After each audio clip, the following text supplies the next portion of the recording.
soit ton nom, Dieu saint et juste. Tu es notre Dieu. Et en ce jour où nous célébrons la victoire sur la mort, nous nous tenons à tes pieds pour t'écouter et encore nous instruire sur la sagesse et le sens profond de cet événement historique pour notre marche avec toi. Que tout en nous, Seigneur, fasse silence et que ta voix se fasse entendre pour nous révéler les mystères qui se cachent derrière cette résurrection. Seigneur, parle à nos cœurs au nom de Jésus-Christ. Amen. Nous allons lire ce matin l'évangile du jour, qui est celui de Jean, au chapitre 20, les versets 1 à 9.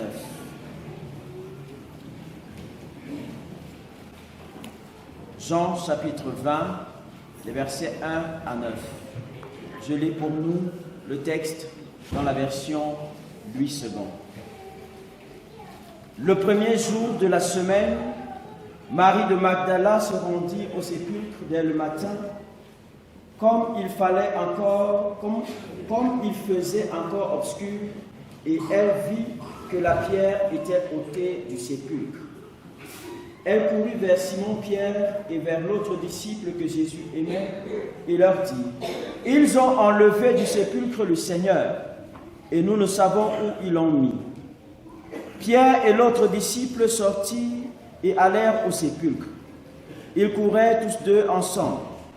Mais l'autre disciple courut plus vite que Pierre et arriva le premier au sépulcre. S'étant baissé, il vit les bandes qui étaient à terre. Cependant, il n'entra pas. Simon-Pierre, qui le suivait, arriva et entra dans le sépulcre. Il vit les bandes qui étaient à terre et le linge qu'on avait mis sur la tête de Jésus, non pas avec les bandes, mais plié dans un lieu à part.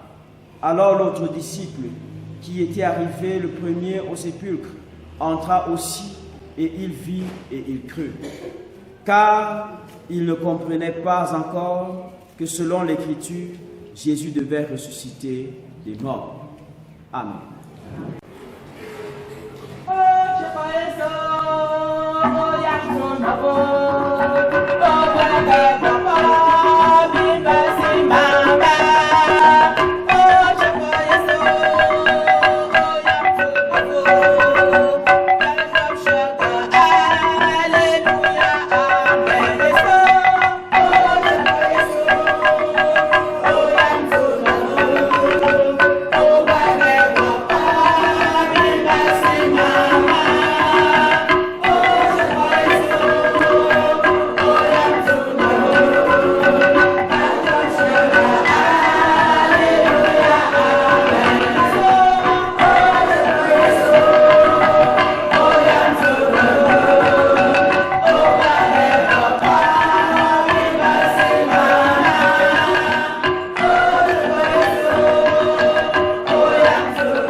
événement important dans notre marche en tant que chrétiens.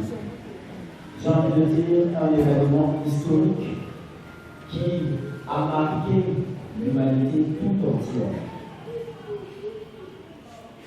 L'histoire nous dit que de bon matin, le premier jour de la semaine, Marie-Madeleine se rendit au sépulcre, poussée par son amour et sa fidélité au Seigneur.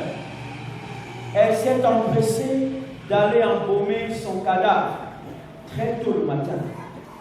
Et ceci témoigne de l'attachement qu'elle avait pour son maître. Et vous imaginez le calvaire qu'elle a vécu entre vendredi soir et dimanche matin. En effet, après sa première visite au sépulcre, elle revient déçue. La pierre a été roulée de l'entrée et le corps de Jésus n'est plus dans le tombeau. Elle retrouve les disciples là où ils étaient cachés. Elle leur dit ce qu'elle a constaté et leur livre une première hypothèse, la plus simple à concevoir. Quelqu'un a dérobé le corps de Jésus. Aussi, la première annonce de Marie n'est pas celle de la résurrection, mais celle d'un vol perpétré par un inconnu. Parce que quand elle dit qu'on a enlevé le corps de Jésus, elle ne dit pas qui. Est-ce les Juifs? Est-ce les soldats? Mais tout ce qui est venu dans son esprit, en constatant que le tombeau était vide, c'est qu'on a trouvé le corps de Jésus. Dès que Pierre et Jean entendirent ce récit de Marie, ils partirent en courant au sépulcre pour constater ce qui s'était passé. Or, ce qui était arrivé dépassait de loin tout ce qu'ils auraient pu imaginer. Les paroles de l'Évangile, pour décrire ce qu'ils y trouvèrent, expriment avec un réalisme extraordinaire l'impression qu'ils eurent devant leur constat. D'abord, il y avait le linceul et le linge qu'il avait recouvert. Si quelqu'un était venu dérober le cadavre, aurait-il pris le temps de l'en débarrasser pour n'emporter que le corps? Cela ne semble pas logique. Par ailleurs, ces linges étaient dans un état où ils avaient été placés lors de l'ensevelissement du corps de Jésus. Sauf que ils n'enveloppaient rien du tout. Ils étaient à plat, comme si le corps de Jésus s'était évaporé en passant au travers de ces linges. Il avait sous les yeux le linceul tel qu'il était lorsqu'il avait déposé le corps de Jésus, vendredi soir. Mais le corps n'y était plus. Les vestiges trouvés en ce lieu étaient si parlants que non seulement ils rejetaient l'idée du vol du cadavre qu'ils avaient eu auparavant, mais ils comprirent aussi que Jésus était ressuscité, puisque l'Évangile dit qu'il le vit et il le crut. Que s'est-il passé dans le tombeau? Ce qui s'était passé ne pouvait aucunement être le fait d'un homme. Jésus n'était pas revenu à la vie sur la terre comme Lazare. C'était un phénomène d'un autre niveau. Les témoignages du Nouveau Testament ne nous laissent aucun doute sur le fait que dans la résurrection du Fils de l'homme, quelque chose de totalement différent se soit produit. La résurrection de Jésus a consisté à briser les chaînes vers tout type de vie totalement nouveau, vers une vie qui n'est plus soumise à la loi de la mort. Il est sorti vers une vie différente, une vie nouvelle, vers l'immensité de Dieu. Et partant de là, il s'est manifesté au ciel. La mort n'a pas pu le retenir. Jésus est bel et bien vivant. Regardons à présent les implications de la résurrection de Jésus dans notre vie de foi. La première des choses que nous allons relever, notre foi est solide car elle repose sur un fait historique, la résurrection de Christ. Dans 1 Corinthiens chapitre 15, les versets 12 à 16, l'apôtre Paul défend le caractère historique de la résurrection de Christ. En fait, il reconnaît que si Christ n'est pas véritablement ressuscité, alors notre foi chrétienne s'effondre, parce que le fondement n'est pas solide. Et il dira au verset 14, « Et si Christ n'est pas ressuscité, notre prédication est vaine et notre foi aussi est vaine. » C'est donc sur la base de la résurrection de Jésus que repose notre foi chrétienne. C'est sur cette résurrection qu'est fondée notre marche de chaque jour avec le Seigneur. La deuxième chose, sa résurrection éveille notre foi. Le point précédent souligne que notre foi est fondée sur un fait historique. Mais ce fait objectif, c'est-à-dire la résurrection, est bien plus qu'une simple garantie qui confirme notre foi. Si nous avons reçu des yeux pour voir et un cœur pour comprendre, le fait de la résurrection suscite et nourrit notre foi. À ce titre, l'expression de Jean, le disciple que Jésus aimait, sert de modèle à notre propre expérience. Et les versets 8 et 9 du texte que nous avons lu tout à l'heure disent ceci. Alors l'autre disciple, celui qui était arrivé le premier, entra et à son tour dans le tombeau, il vit et il crut. En effet, jusque-là, il n'avait pas encore compris que Jésus devait ressusciter comme l'avaient annoncé les Écritures. Parce qu'il l'a vu, il a constaté, les faits étaient probants. Jésus n'est plus dans le tombeau et à l'instant il croit. C'est pourquoi sa résurrection éveille davantage notre foi. La troisième chose, grâce à la résurrection de Christ, sa crucifixion, autant pour moi, prend un sens tout autre. Elle est notre source de délivrance. Dans un premier temps, les disciples d'Emmaüs ont tout faux. Pourtant, leurs paroles, pleines d'ironie, nous orientent vers le vrai sens de la croix. Dans Luc, au chapitre 24, les versets 21, 25 et 26, on peut lire ceci. Nous avions espéré qu'il était celui qui devait délivrer Israël. Mais hélas, voici 3 jours déjà que ces choses sont arrivées. Alors Jésus leur dit, « Ah, homme sans intelligence, vous êtes bien lents à croire tout ce que les prophètes ont annoncé. Le Messie ne devait-il pas souffrir toutes ces choses avant d'entrer dans sa gloire ?» Ici, les disciples sont déçus parce que Christ n'a pas délivré Israël selon leurs attentes. En réalité, par sa mort sur la croix, Christ a accompli une délivrance qui surpasse de loin celle qu'ils anticipaient. Donc Israël ne sera pas d'ailleurs le seul bénéficiaire, mais nous aussi. Tous les hommes de toute race, de toute langue sont bénéficiaires de cette résurrection et reçoivent par la même occasion la délivrance. Non pas la délivrance de l'autoritarisme des Romains, mais la délivrance des forces des ténèbres qui avaient régné jusque-là sur la terre.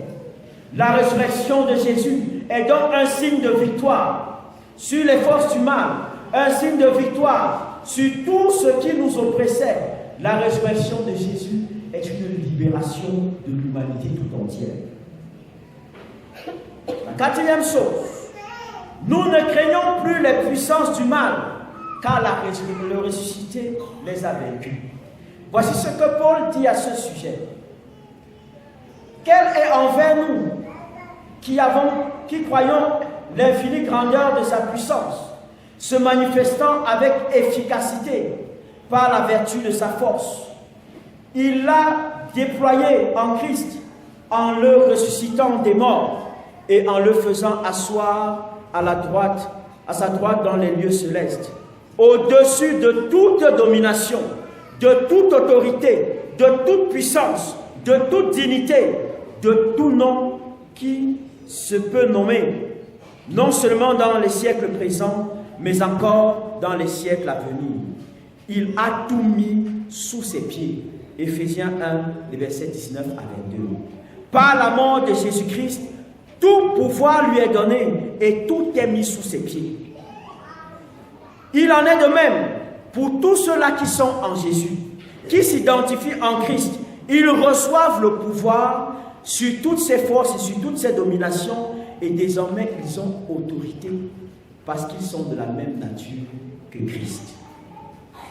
Cinquième chose, nous sommes ressuscités avec Christ et nous siégeons avec lui dans le monde céleste.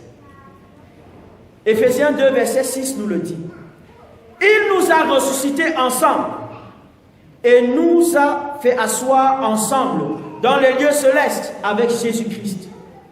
Toute personne qui a fait l'expérience de la nouvelle naissance est mort au péché et il est ressuscité avec Christ. Désormais, quoique étant présent sur cette terre, il est assis dans les lieux célestes avec le Seigneur. Quelle est la réalité de tous ceux qui ont réellement placé leur confiance en Jésus et qui vivent pour lui? La sixième chose, nous n'avons pas à craindre la mort, car le ressuscité nous donne la vie éternelle. Voici une parole puissante et rassurante de Jésus, prononcée juste avant la résurrection de Lazare, dans Jean 11, les versets 25 et 26. Jésus leur dit, « Je suis la vie, la résurrection et la vie. Celui qui croit en moi vivra quand même. Et quiconque vit et croit en moi ne mourra jamais. » Crois-tu cela? Est-ce que tu le crois, bien-aimé? Aujourd'hui, nous n'avons plus besoin d'avoir peur de la mort, parce que la mort est vaincue. Même si ce corps physique venait à se détériorer, nous savons que nous avons la vie. Et Dieu est capable de redonner la vie, un corps glorieux à notre corps. D'ailleurs, c'est ce qu'Apocalypse décrit des événements de la fin des temps. Nous allons revêtir un corps glorieux comme celui de Christ. Et nous vivrons avec lui éternellement. La septième chose, nous connaissons Christ davantage lorsque nous expérimentons la puissance de sa résurrection dans la souffrance. Bien-aimés dans le Seigneur, les chrétiens sont souvent appelés à souffrir pour l'évangile. Lorsqu'ils vivent cette expérience douloureuse, ils apprennent à mieux connaître Christ, dans la mesure où ils participent simultanément à ses souffrances et à la puissance de sa résurrection. Philippiens 3, les versets 10 à 11, dit ceci. Afin de connaître Christ et la puissance de sa résurrection et la communion de ses souffrances, en devenant conforme à lui dans sa mort, pour parvenir, si je puis, à la résurrection d'entre les morts. Lui, bien-aimé, participer aux souffrances de Christ, c'est aussi participer à sa vie entière, mais aussi, au-delà de cette souffrance, à sa résurrection, qui désormais est notre partage aussi. Regardons maintenant ce que signifie le tombeau vide pour nous. Et nous allons relever principalement deux éléments.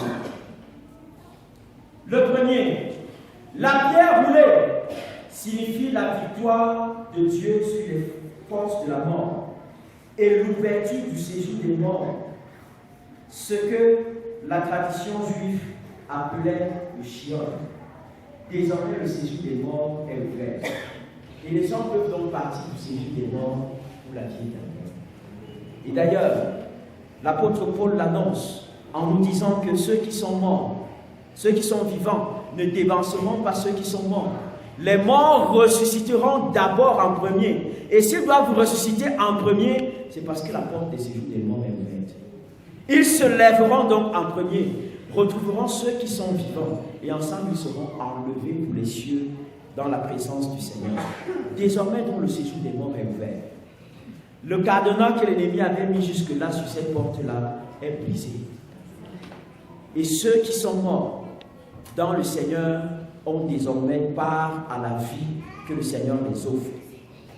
La deuxième chose, elle oriente vers l'espérance et la manifestation définitive de Christ.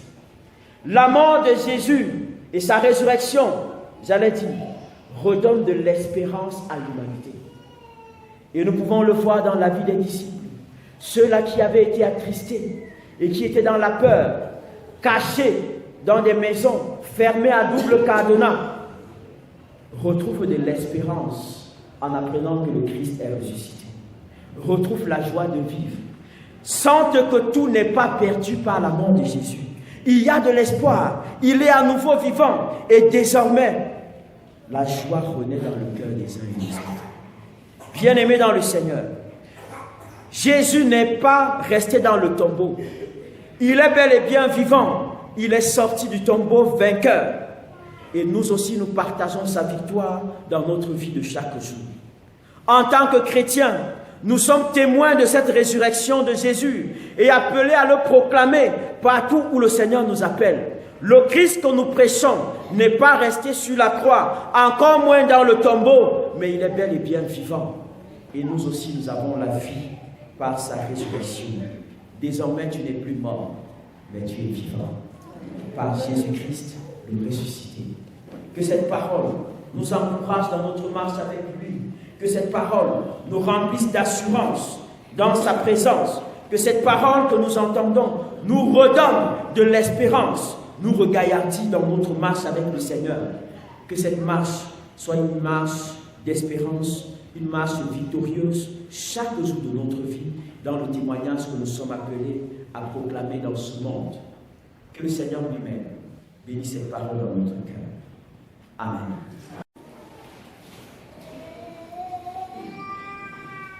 Bénis le Seigneur pour sa victoire, qui est aussi ta victoire. Bénis le Seigneur pour l'espérance nouvelle qu'il t'accorde à travers sa résurrection. Bénis le Seigneur pour la victoire qu'il t'accorde sur les forces du mal. Tu es plus que vainqueur, parce que Christ a remporté la victoire pour toi. Bénis le Seigneur, parce que désormais, les portes des séjours des morts sont ouvertes, et ceux qui sont morts dans le Seigneur ont part à la vie que le Seigneur offre. Bénis le Seigneur pour la joie qu'il t'accorde. Aujourd'hui, la joie de savoir qu'il y a au vous de l'espérance, parce que celui qu'on croyait mort hier est vivant, et il garantit que nous aussi nous ressusciterons avec lui.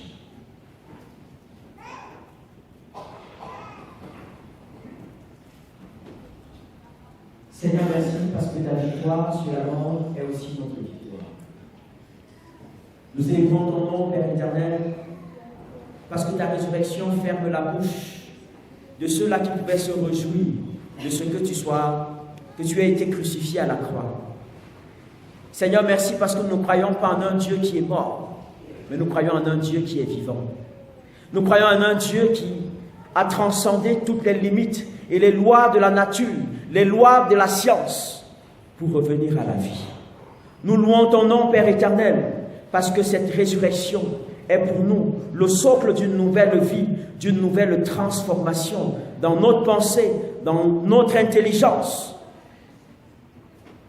Notre espérance et notre foi est davantage affermie par ta résurrection. Loué sois-tu, Seigneur, toi le vainqueur de la mort, toi le ressuscité. Amen.